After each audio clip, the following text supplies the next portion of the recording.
What's up, guys? American Preacher here, and we're on the next set of stanzas through the journey of Beowulf, and I'm trying to set up the camera so it doesn't get snowy, filming in the snow up here in Minnesota. So, I want to get a good angle. There we go. Here we go. Hopefully it looks good. Hopefully that's the right angle, and here we go. Welcome to the Minnesota winter. Finally arrived. It's been kind of dull all winter long. Brought some things to show before we actually get into the book Beowulf. So obviously, as you've seen throughout the reading, Beowulf's swords had names, and many of the Viking craftsmanship of old had great renown. And this is a sword based off of the Romans, actually. My dad gave me this about 6 years ago when I was in college, and it's a Roman short sword replica. So the name of it is Starfire, but it's a real blade. They actually probably used it in Hollywood movies, and I just wanted to give it a show, so to speak, in front of the camera, in front of y'all. So when you're hearing of these stories of men of renown slaying with the sword, man, such a powerful image. And yeah, I just wanted to give you guys a glimpse of my sword. So Beowulf's was probably a little bit bigger than this, but the Roman short sword was definitely a force to be reckoned with. And the Germans, my people, they knew what it was like to fight against swords like these. So, yeah, the Roman short sword. And then before we get into it, I'll let you hear that horn. One that you probably heard in other videos if you've looked around my YouTube channel.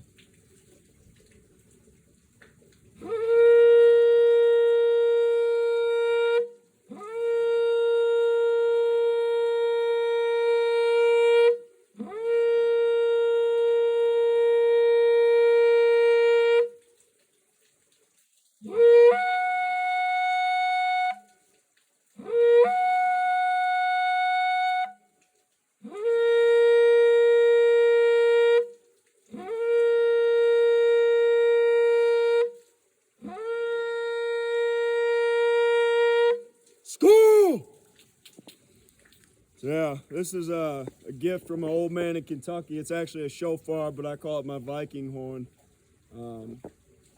So it's a horn of the Jews, but Vikings had horns as well, and since I'm probably more directly descended from them, I call it my Viking horn. But it honors God as well. So let's get to the story, how about? So I think we're on stanzas 32. And I'm going to try and get through, we'll see. But yeah, enjoy. I'm also at the fountain. The reason I set it up right here is because this fountain is a pure fountain. It's called Miller Spring, just south of where I go to church up here in Eden Prairie, Grace Church. And it flows all year round. And it is so good, like for real. Like this water comes right out of a natural underground spring. Hundreds and thousands of people from all over the state and even probably from our country come here to drink this water because it's exceptionally pure. And so, yeah, it's the same one of my original videos if you look at the beginning. So here we go. Without further ado, Beowulf.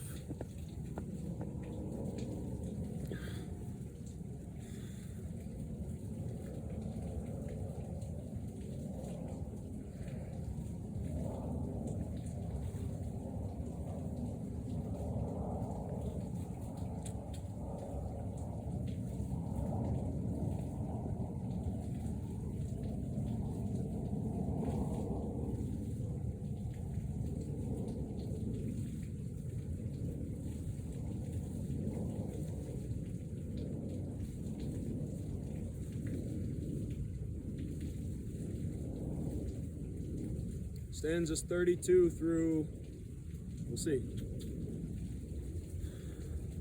The thief did not break into the dragon horde, desecrating the creature's home according to design.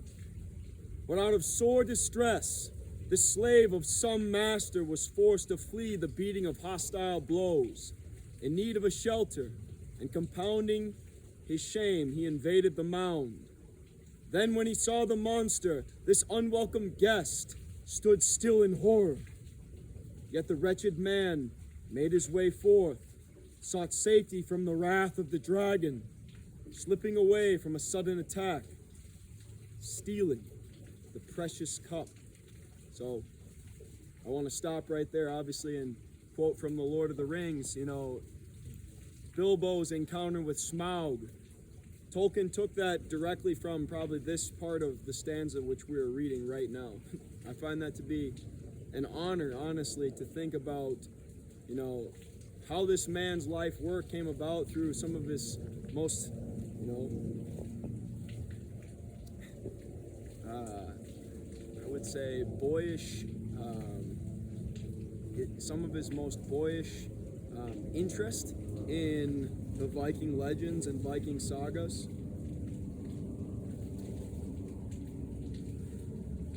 Many such riches, treasures from ancient times lay in that earth house, an immense legacy of a noble nation, a precious hoard which some man had hidden in days long gone by, considering with care that place of concealment. Death seized all his people in time gone by.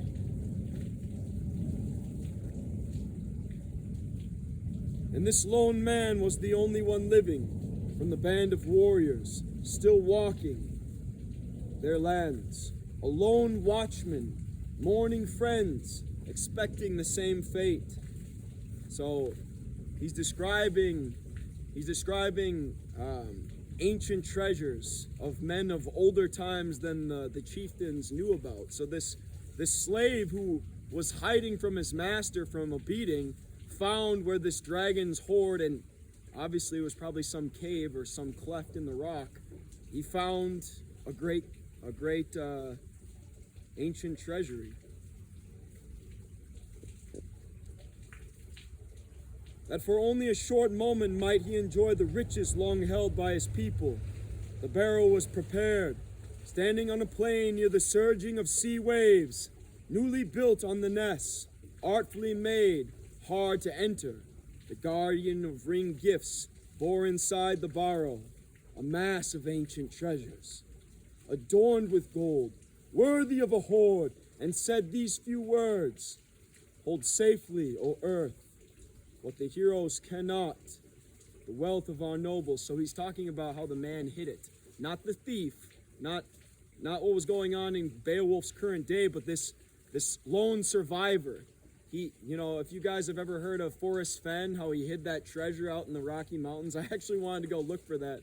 The dude found it the week before I left for West. I thought he hid it on Sheep Mountain, up on the north gate of Yellowstone. When I read that poem, some of you may get that reference, some of you may not, but I thought it was up on Sheep Mountain from what I deciphered in his poem. Who knows if it was or if it wasn't. He hasn't really, I don't know if he's revealed it, but that's where I was going to go look for it. But yeah, think about a guy like him, except maybe younger, trying to hide the vast wealth of his people and hiding it along the edges of the cliffs in a cave under the earth where the dragon eventually found it and nestled in. Hold safely, O earth, what the heroes cannot, the wealth of our nobles. Of course, men of worth first founded on you. War death swept away in malicious slaughter every one of the men of my own people who had once known Hall joy before leaving this life.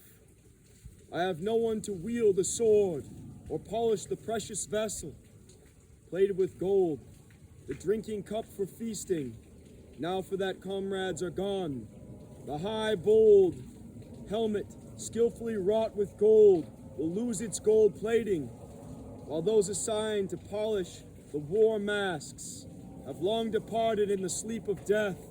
so also the mail coat, which came through fierce fighting, the sharp biting of blades, the clashing of shields, decays like the warrior.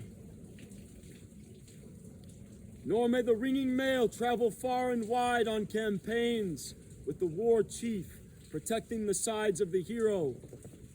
Nor is there joy of the harp, gladness of the wood strings, nor does the good hawk swing through the hall, nor does the swift horse tramp through the stronghold. Terrible death has indeed sent forth from this world many nations of men. Thus sad in spirit he sang his lay of sorrow, the last one to live, unhappily moving through day and night, till death's surging power reached into his heart. Then the old night raider. So I want to pause there. So, it's kind of interesting. How do you have this section? Some people will say, well, if there was one survivor, how do you got the guy's actual words? In Lord of the Rings, when Gandalf finds the first movie, The Fellowship, right?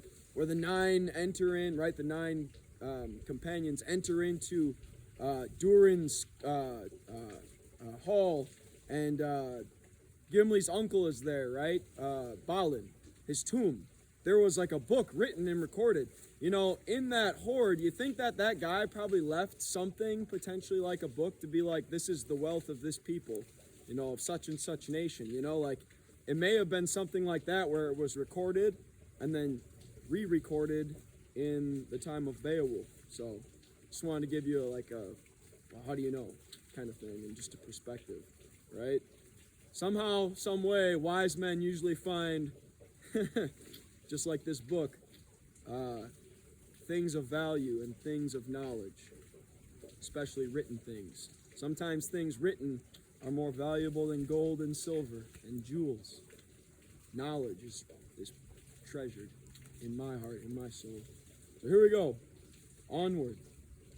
Then the old night raider, a smooth-skinned dragon that burned in the dark, flying through night skies, enveloped in flames, seeking out borrows, took joy in the hoard treasure. Now, I want to quote from the Bible, Isaiah, from the passage of the fiery flying serpent. Now, think about this. In the Bible, it's described that there was such a thing as a fiery flying serpent. So a snake with wings or something that could fly.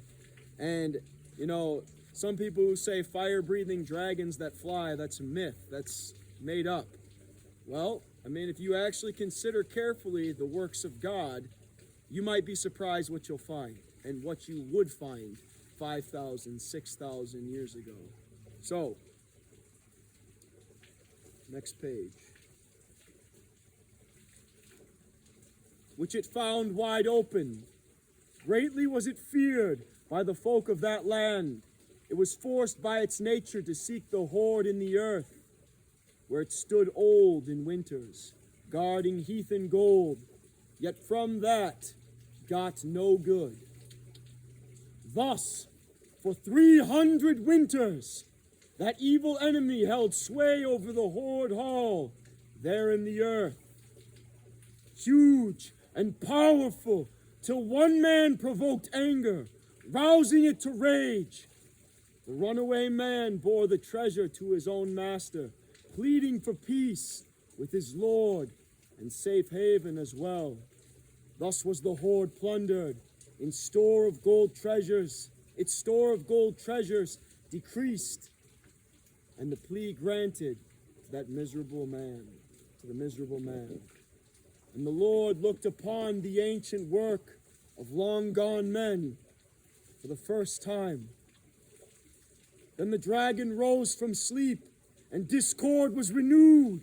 It moved swiftly over stones, for the bold-hearted creature found its enemy's footprint. And the man had stepped, sneaking with stealth, near the head of the dragon. Just so, many a man who is not fated to fall passed securely to safety. For woe and exile, who has the Almighty's from woe and exile, who has the Almighty's favor. The horde guards searched anxiously about the ground, hoping to find the man who did such a wrong while the dragon was asleep. In a heated mood and a troubled mind, it often circled outside of the barrow. But there was not any man in that wasteland, yet it now yearned for war, hoped for battle joy. I want to pause here too and tell you about, have a good night, man. Yeah, you too. Good What's talking the with you. name of the channel, by the way? Alexander Weiss, but it's at American Preacher 07. So if you just look up Alexander Weiss, you'll find it on there. Did you get your photos or no? I got a couple. There wasn't too much out there, but definitely a couple. But I got to get back to the reading. But if you look up Alexander, right, like the king, and then just WIESE, I've got like 301 subscribers right now. So I just started it like 3 months ago. But have a great night, bro. Nice guy. So I wanted to pause here too and talk about, right, in the garden, right, Adam and Eve, they spoke with the serpents. The serpents could speak, animals could speak, creatures could speak back in ancient times. Now another person would say, well, that's crazy. What are you talking about? But if you have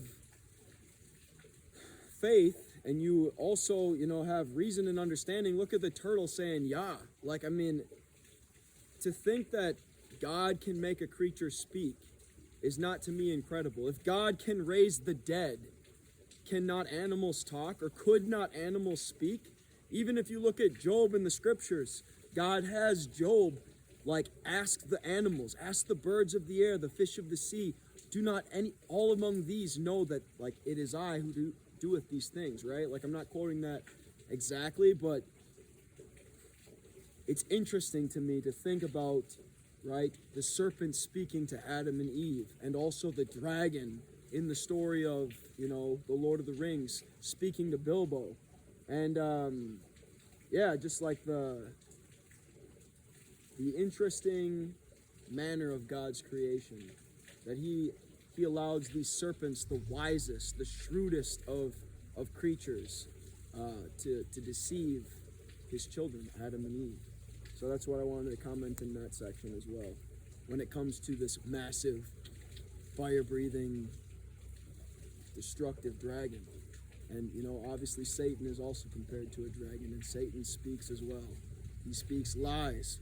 Satan is the father of lies. So, back to the story.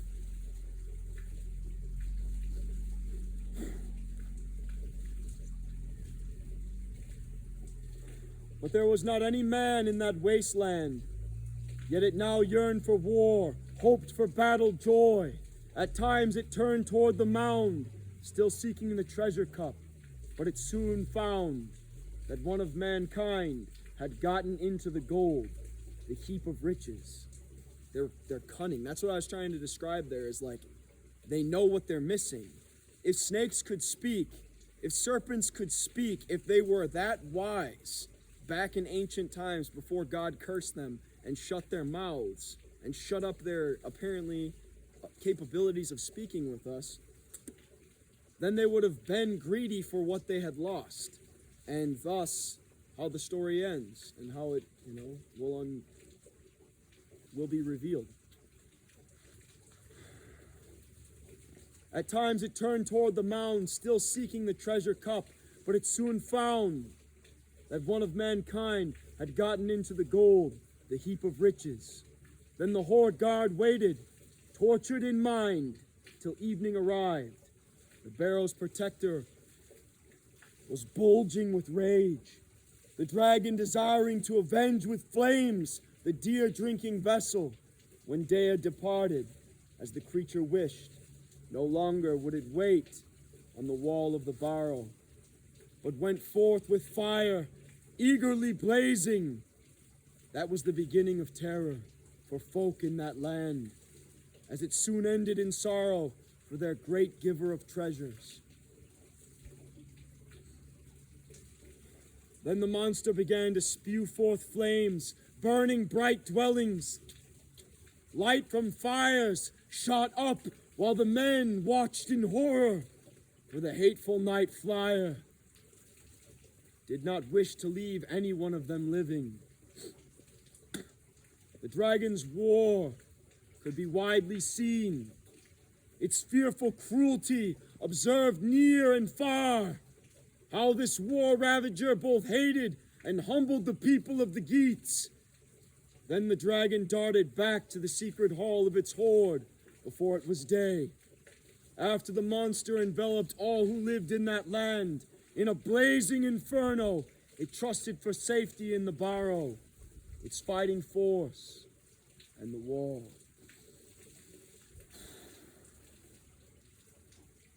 That hope was deceived.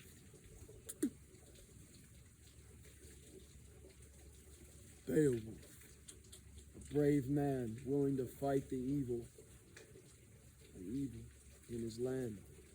Then was the terror made known to Beowulf, swiftly and surely, that his very own home, the best of buildings, the gift seat of the Geats, was melting in waves of flame. That was heart sorrow, the greatest of griefs for the good ruler. The wise king considered that he bitterly offended the Almighty Lord, the eternal chieftain, by breaking ancient law. We don't know exactly what he broke. You know, in the movie Hollywood series, he sleeps with a demon. And they totally take this story out of they take it in context, but they kind of do their own thing with it. We don't know exactly what ancient law Beowulf broke. His breast within welled with dark thoughts, as were not usual for him. The fire dragon had destroyed with flames the stronghold of the people, the land bordering the sea, the fortress of the nation. For that war king, the prince of the Weders, planned terrible vengeance. The champion of warriors, the chief of the nobles.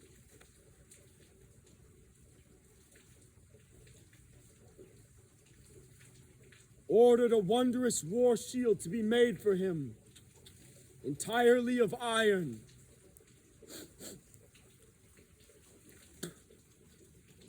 Since he knew for certain that a wooden shield could provide no protection when fire attacked wood.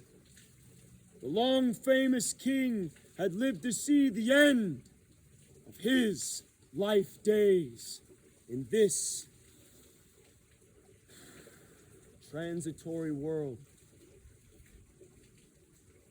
He knew his ward was sealed.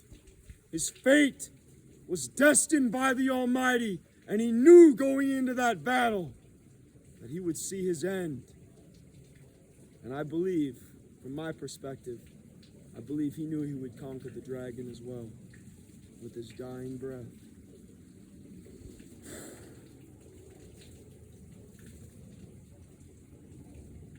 Thus, the long famous king had lived to see the end of his life days in this transitory world, along with the dragon, though it had long held the wealth of the horde. Then did Beowulf, the ruler of riches, refuse to seek the far-flying terror with a band of warriors. A large fighting force, where he was not filled with dread, nor did he think much of the monster's war skill, its power and boldness, because always till now he had survived every danger, braving many battles, the crashing of combat, since the time long ago, when blessed with victory, he cleansed Hrothgar's hall, and with his mighty grip, killed the kin of Grendel, that loathsome race. Nor was that the least of deadly hand combats, when men slew Hygelac, the king of the Geats, the kinsman of Herethel, lord and friend to his folk, during a raid in Frisia. The storm of battle beaten down by blades, with swords drinking blood, Beowulf returned from there by his own skill. Swimming over the sea, having captured alone 30 coats of armor, battle gear of enemies, when he attained the seaside, none of the Hatewear, who bore against him shields of lindenwood, and the fighting on foot could boast after battle, since only a few escaped that war hero to seek their own homes. The son of Ecgtheow, alone and wretched, swam back to his people across the broad sea. Queen Hygd offered him the kingdom and its hoard, treasures and the king's throne, for she did not trust that her son could wield power to protect the nation against foreign foes, now that Hygd lay dead. Yet those grieving people could in no way prevail upon that noble hero in any of their assemblies that he would become the lord over Herodred, or choose to hold a position of kingly power. Thus Beowulf gave the prince full support with the folk, friendly counsel and honor, till he was old enough to rule the Wyrd Geats. Yet Ohteri's son from over the sea sought Herodred's protection, while fleeing a feud for raising arms against Onela, their father's brother, the lord of the Skilfings, the best of sea rulers of all those in Sweden, who gave out rich gifts, a famous king. Thus Hygd's son, Herodred, reached his limit of life days, when for giving them shelter, he took deadly wounds from the slashing of swords.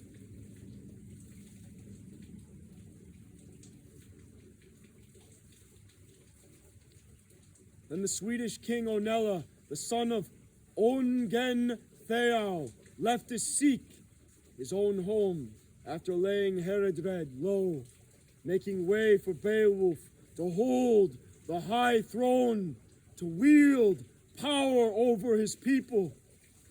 That was a good king. It's interesting how Beowulf, I've been studying this as I've read it myself, how the nobility of a young man taken into a king's court, just like David, carries with him. He was a man of honor. He even protected Hygd's son. But then, out of an assassination attempt, is kind of how I see this. Once Herodred was old enough, he was letting in the Swedish royalty or even guards, and then they turned on him and killed him. And yeah, it's sad to see how, a man's kingdom can be established and it can be taken from him just like that. But always, in my opinion, nobility is of greater honor. It makes me wonder how my life will end. Alexander the Great is kind of the series I want to go into next, and obviously sharing things from the Bible. But it's kind of a mystery how he died. Some think that it was the Almighty that took his life from him because he was trying to rebuild Babylon, which the Almighty said would never be redone. And Alexander the Great tried to redo it. That's the position I hold. But he could have been murdered, assassinated, poisoned. Just makes you think, who do you trust? Who do you keep close by you? And do you trust that your destiny and your death, it's all sovereignly controlled by the Almighty Lord? That's what I believe. In later days, Beowulf bore vengeance in mind for Herodred's fall, and he became a friend to Eadgils, who was totally helpless and supported Ohteri's son in fighting across the wide sea with a war band, giving warriors and weapons. he thus avenged Herodred in a bitter campaign, taking life from King Onella, Beowulf, victorious over a king who took the life of his dear lord's son, and I think probably of his lord himself when they were fighting. So Beowulf was victorious. God gave him victory over that king. And so he survived, the son of Ecgtheow, every one of the dangers of brutal battles.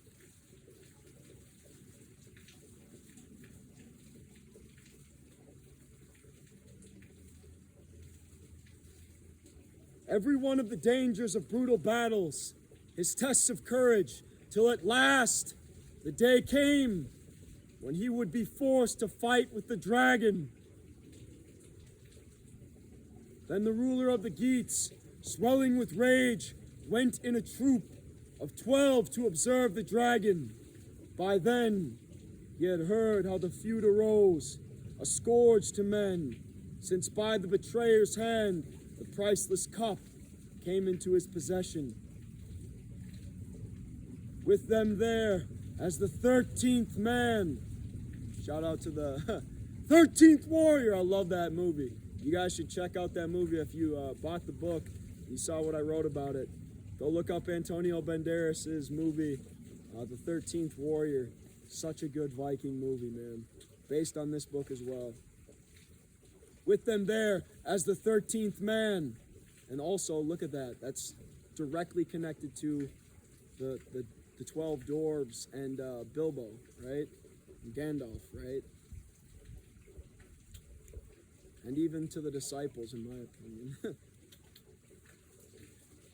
Was the one who had caused all of this conflict, the wretched fugitive who in misery was forced to show the way. He went against his will to the site where he saw the underground hole, the burrow under earth, close by the surging sea, where wave wrestled wave.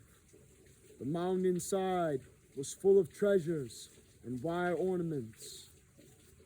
The terrible guardian, well prepared for fighting, possessed those gold riches, old under earth. There would be no easy bargain to be obtained by any one of the race of men. The battle-hardened king sat down on the headland, their gold-giving friend, wishing good fortune to his hearth companions. His spirit was sad.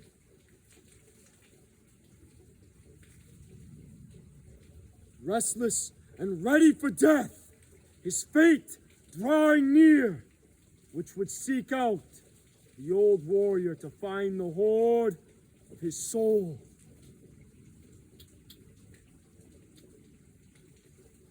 And to sever the tie of his life with his body.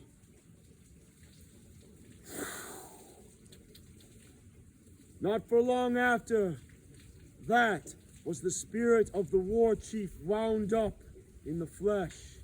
He knew his time was coming to an end. Then Beowulf spoke, the son of Ecgtheow. While a young man, I survived many battle storms, the waging of war. I now remember all that. I was 7 winters old when the ruler of treasures, the Lord and friend of the folk, took me from my father, Herethel.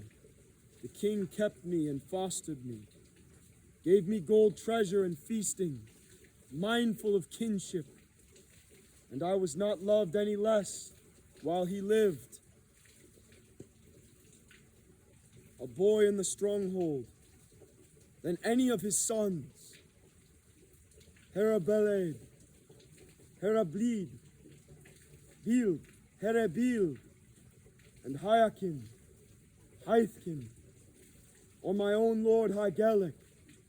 For the eldest son, a deathbed was spread by a dreadful deed that was caused by a kinsman, when his brother Hyacinth drew his honored bow, his horned bow, and let fly an arrow that missed the mark, striking down the prince, killing the kinsman, one brother the other, with the bloody shaft. So a brother accidentally shot another brother with a bow and arrow.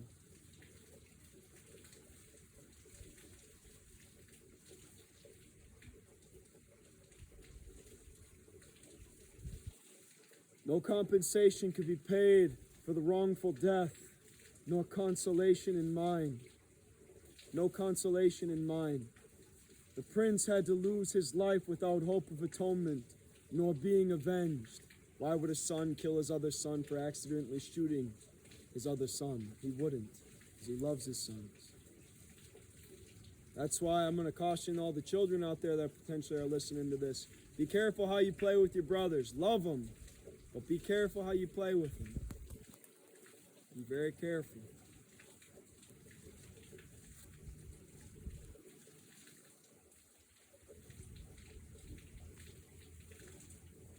So also is it mournful for an aged man to be forced to suffer when his young son swings high on the gallows. Then he sings a lay for his lament, a sorrowful song while his son hangs dead, a treat for the raven, that for all his age and wisdom he may not provide any help to his poor son. Always in mornings there will come into his mind the image of his son's awful end. He does not even care to wait in his stronghold for another son's birth, one to be his heir, since his first son departed, forced by fate to suffer a terrible death.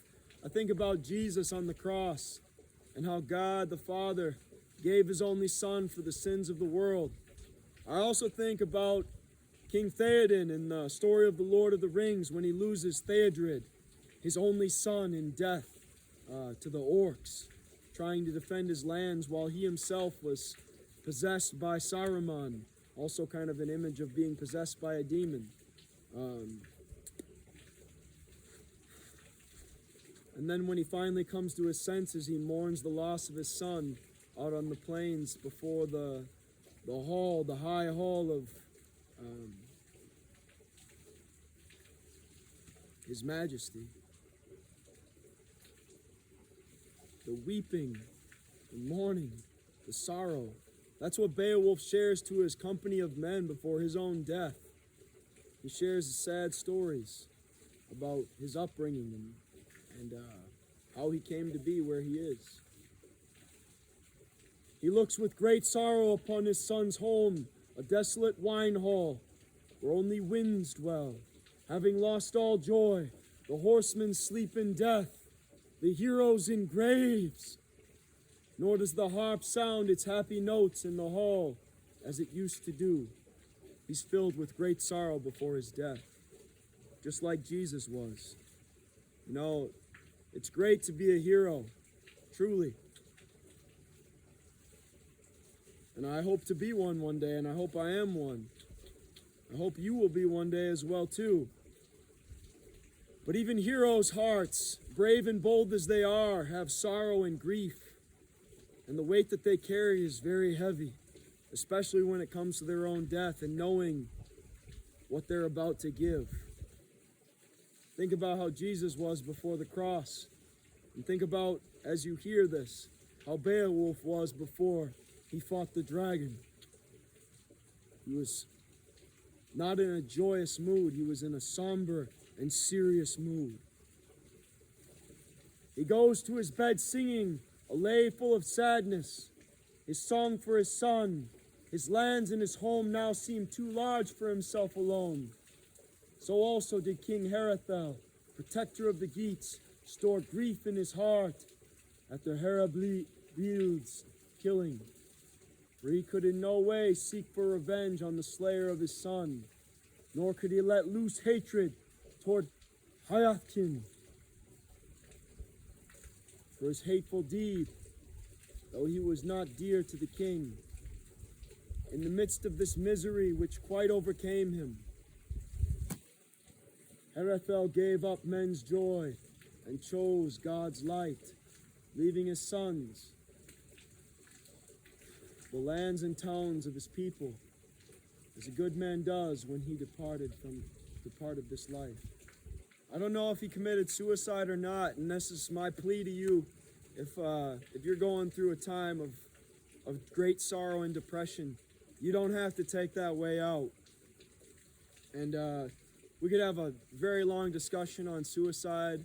And I'm, God willing, going to try and do more of a video on specifically that for people who need counseling in that regard. Sometimes grief is so great. I don't know how to describe it. I mean, I have personal friends and people that have gone through that and have died, have killed themselves. And I understand how great the pain is.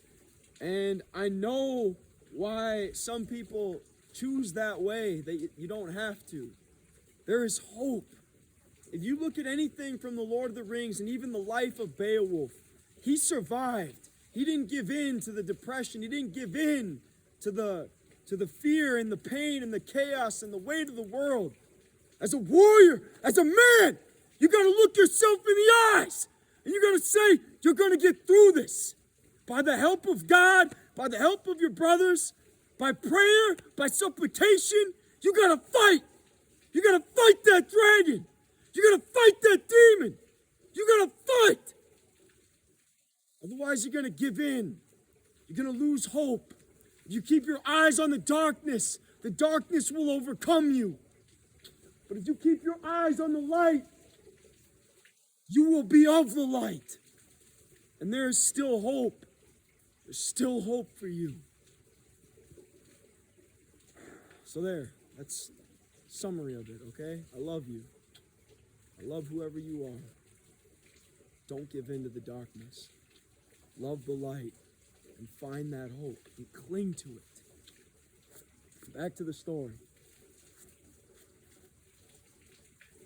This is more of a history, this next section of the people. He was telling his kin, his followers, his devoted thanes, history before he knew he had to go take on that dragon and die. Then feuding and strife between Swedes and Geats broke out in bitterness of each nation to the other over the wide waters after Herethel passed away. The sons of Oguntheow, the Swede, proved themselves brave and strong in battle and did not wish to maintain friendship across the seas.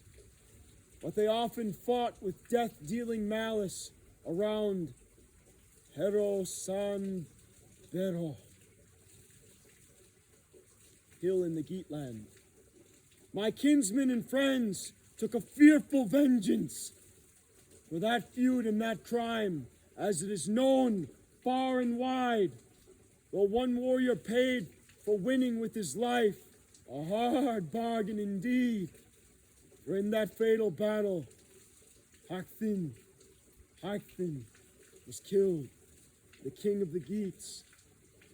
I have heard it told that in the morning Hygelac avenged his brother. The killer was slain by the sword. The old Swede Oguntheow, who was seeking for Eofor, the helmet wore sheared. This aged Skilfing, who fell down pale as death, not forgetting the feud, the hand did not hold back in striking that blow. In battle I paid Hygelac back for the treasures he had bestowed on me, wielding my bright sword.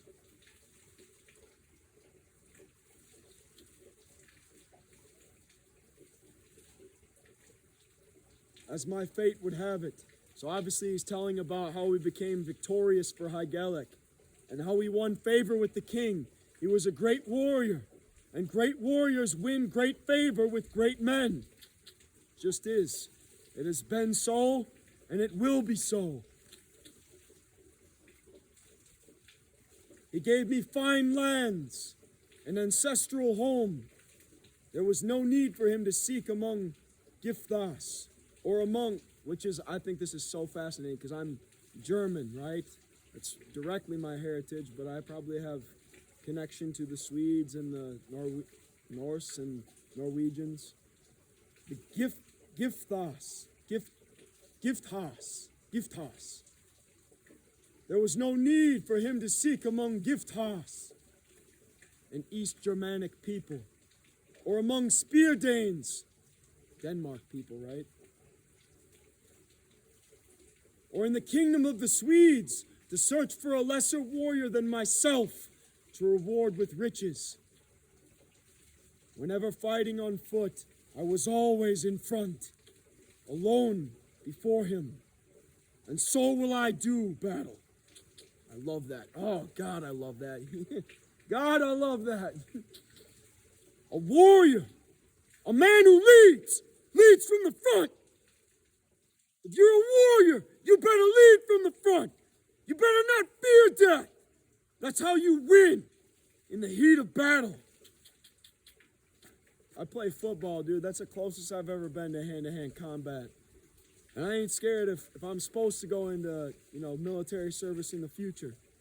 Alexander the Great, he led his warriors from the front. Remember the movie, Troy?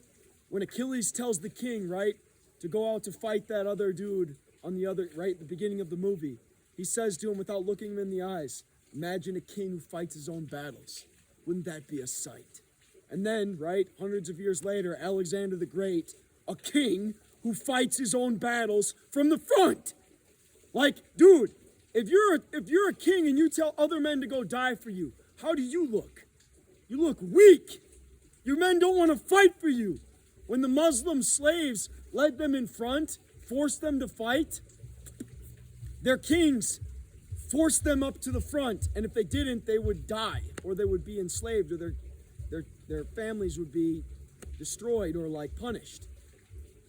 The Greeks, and specifically Alexander the Great, he led his men. He was willing to bleed for his men. He was willing to die with his men.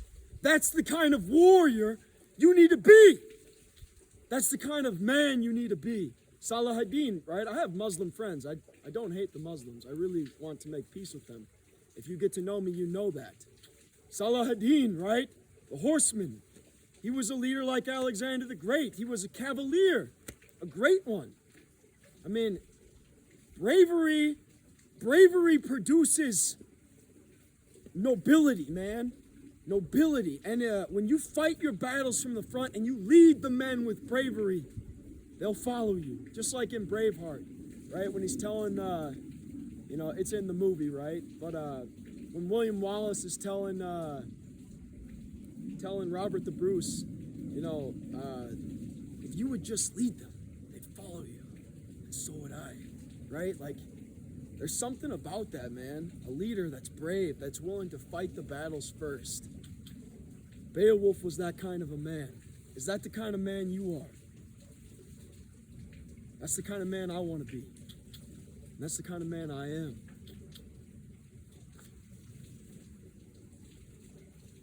I was always in front, alone before him, and so will I do battle, as long as life lasts, and this sword survives.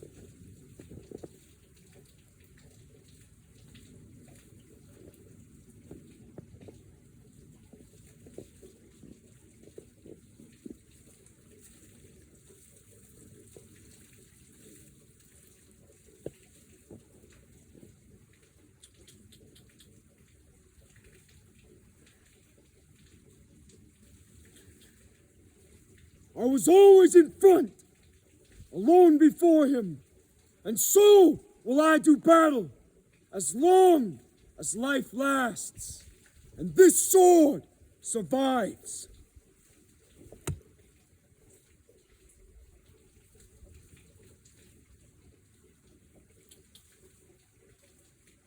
Which has at all times stood steadfastly by me, in front of our forces. I killed Dergherfen,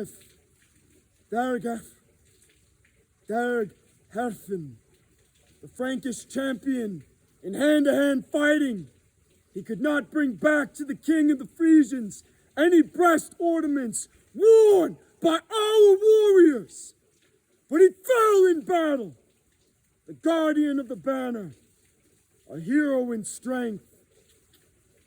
Yet the sword did not slay him, but my battle grip crushed his bone house, stilled the beating of his heart. Now with the blade, with my sword in hand, I have to fight for the horde.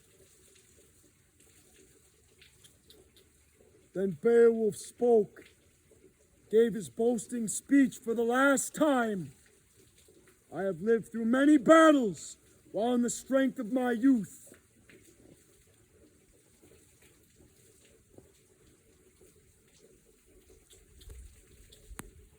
Yet still I wish, as old protector of my people, to seek out this fight, to win great glory.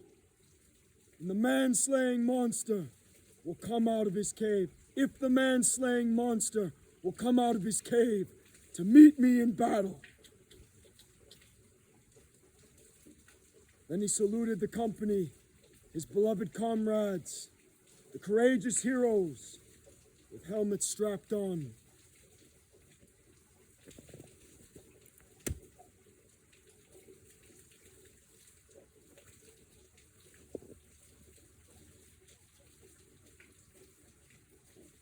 For the last time,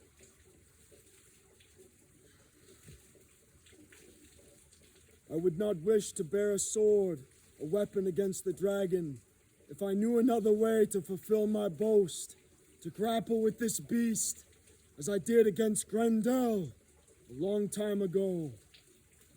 But here I will face a foe, breathing fire, blazing and venomous.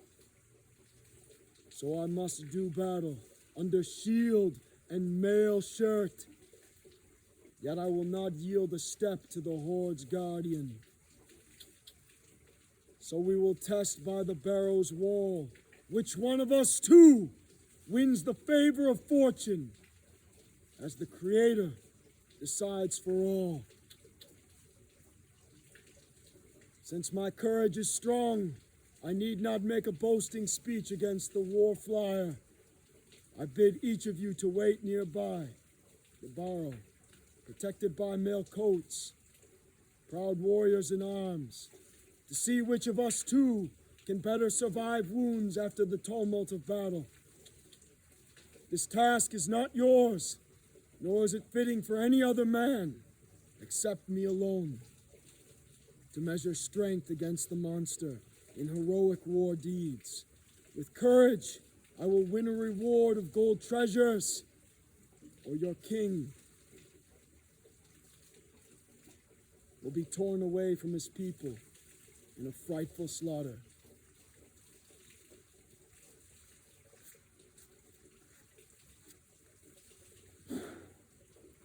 Then the renowned warrior rose up with his shield, bold under his helmet, bearing his battle coat under the stone cliffs,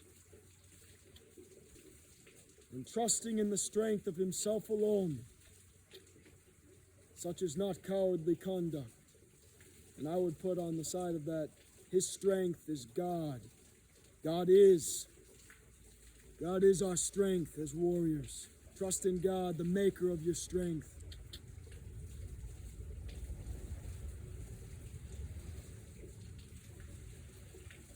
He who survived many dangerous struggles, swords crashing together, strong in his manhood, when warriors on foot clashed madly with weapons, now saw a stone arch.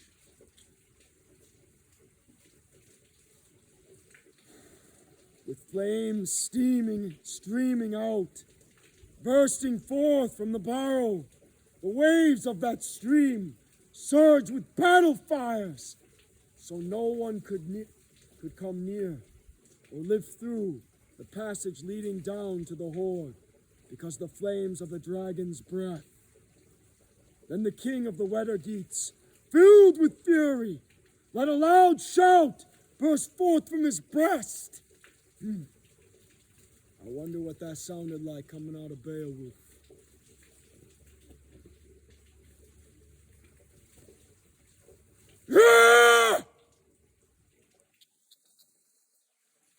His strong heart storming, his voice roared out, his battle cry ringing in the ancient stone barrow. Hatsa! Home! Home! Home! Home! Home! Home! Yeah! The Lord God then was seething in hatred at those threatening words. This was no time for seeking a truce. First from the stone hall came the monster's breath, eager for burning, a searing thrust. The earth thundered. Hard by the barrow, the brave lord of the Geats swung up his shield against the stranger's terror. Fire. Iron can block fire, by the way. You don't got much time, though. You gotta get in quick and get it. Whatever he was facing. One block, get in and thrust. Or burn. This was no time for seeking a truce. First from the stone hall came the monster's breath, eager for burning. A searing thrust. The earth thundered. Hard by the barrow, the brave lord of the Geats swung up his shield against the stranger's terror as the creature coiled, image of a snake coiling, making itself ready to launch its attack. The bold battle king brought forth his sword.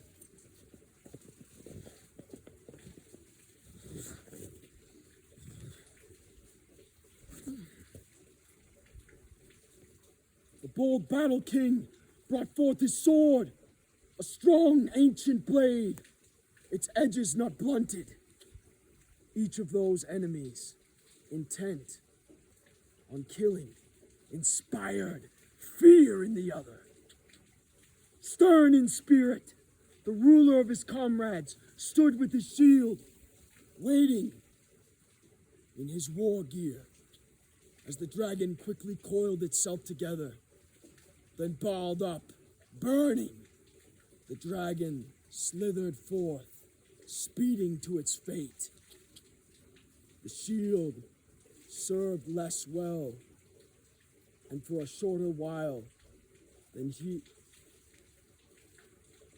Hero had hoped, to protect life and body of the famous prince. For the first time in his life, there, on that day, he had to wield war strength without Wyrd, assigning him victory in battle. The bold lord of the Geats, raising the treasured sword high in his hand, struck the many-colored monster.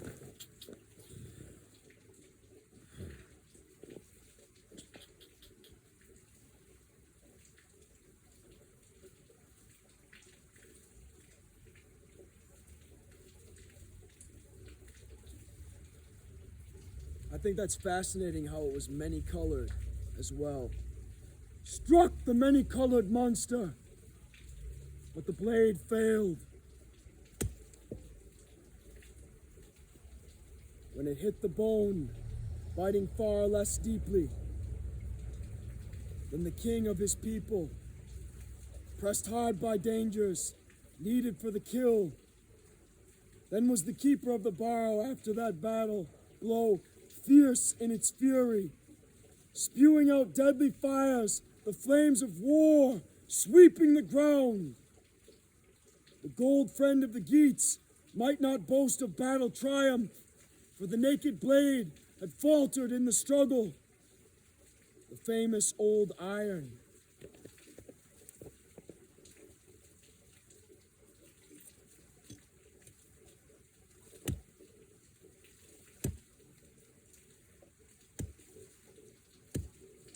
So his blade, it didn't strike deep enough. It failed when it went through.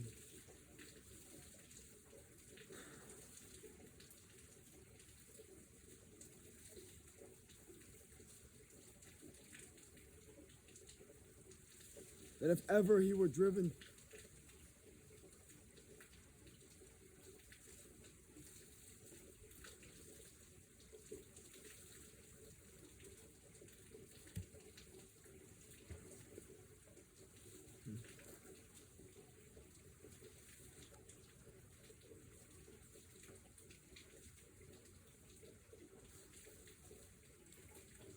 But the blade failed when it hit the bone. I'm going to describe this again. So, when he struck through, the blade failed when it hit the bone. It didn't keep going, obviously.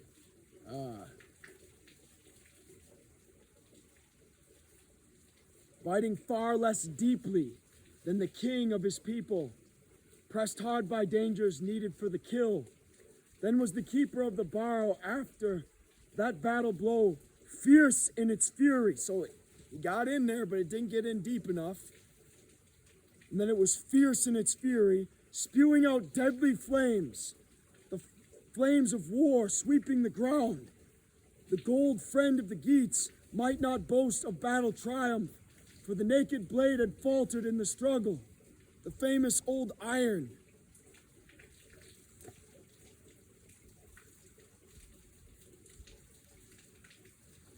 Failing its mission, it was no easy move for Ecgtheow's kinsman, the widely famed king, to give up ground to the hated enemy. So he said he wasn't going to back away, but he ended up doing it. So Beowulf, just like many a man, was a liar in certain senses. So he retreated from the ground he was on, probably still kept his sword, so he got in there, but it didn't go in deep enough, didn't kill it. It pissed it off, or so to speak, and he had to give ground to get ready for the next set of the fight. It was no easy move for Ecgtheow's kinsman, the widely famed king, to give up ground to the hated enemy. He would be forced to depart against his will from his home and land, as each man must, leaving this fleeting life. It was then, not long, that the two fierce fighters again joined battle. The Horde Guard took heart, its breast again swelling with breathing forth fire, as the people's king Beowulf was pinned down and suffering, surrounded by flames. Not then did his comrades, the kinsmen of nobles, close ranks around him, draw a line of defense, a brave fighting force. But they fled to the woods, where they saved their lives. Yet in one of them surged a feeling of remorse, for he well remembered the bonds of loyalty as he considered his kinship. And there for now is where we're going to stop. I know I don't end it the way you probably want to in this video, but hopefully in the next one we can get to that. So yeah, he got one good stab at it, but it wasn't a fatal blow at that time, and you'll see later on what happens to dear Beowulf and mighty Beowulf. But yeah.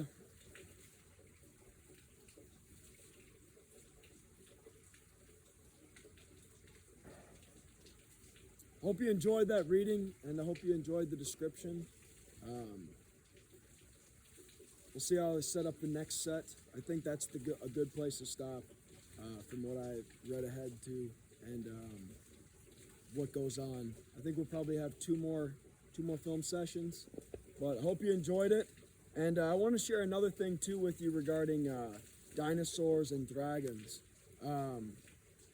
I just saw on my Facebook page a pretty awesome find from 2011 by some Canadian guys. So, you know me, I love paleontology just as much as I like archaeology. And there's a really, really awesome,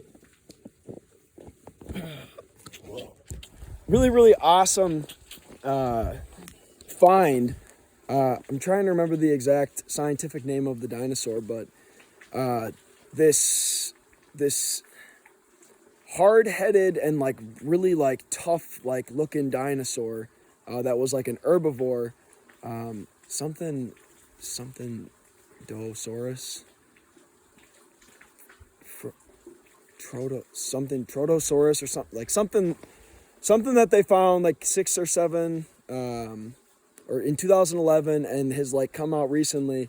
It's really, really awesome. And you know what I'm trying to share regarding it is your perspective on the observable world matters a lot regarding how you see it, right? Like if you have a biblical worldview, you're going to see things from a biblical perspective. If you have just a scientific worldview, you're going to see it from a scientific perspective.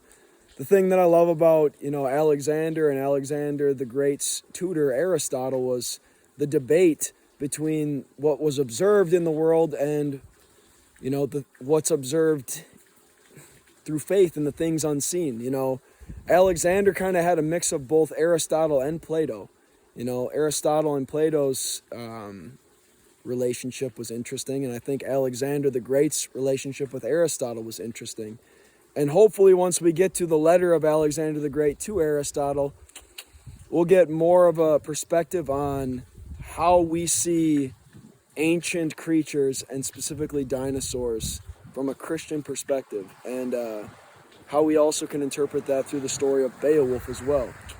So, yeah, if I could remember the name of that dinosaur, I just saw it today right before the film session, so that's why I'm not getting the name as of right now, but I posted it on my Facebook. I just want to show you guys, I have a genuine interest in stuff like that, and I think that learning about the observable world and trying to rightly interpret it through your biblical belief is a good thing. And to be respectful in how you talk with scientists and atheists and agnostics about your faith is a very valuable lesson as well. Listening is important.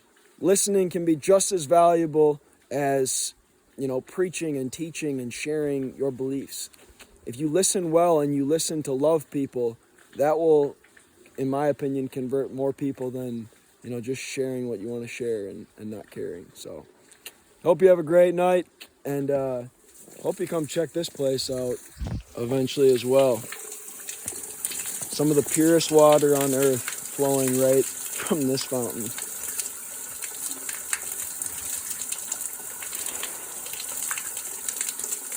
Peace, y'all.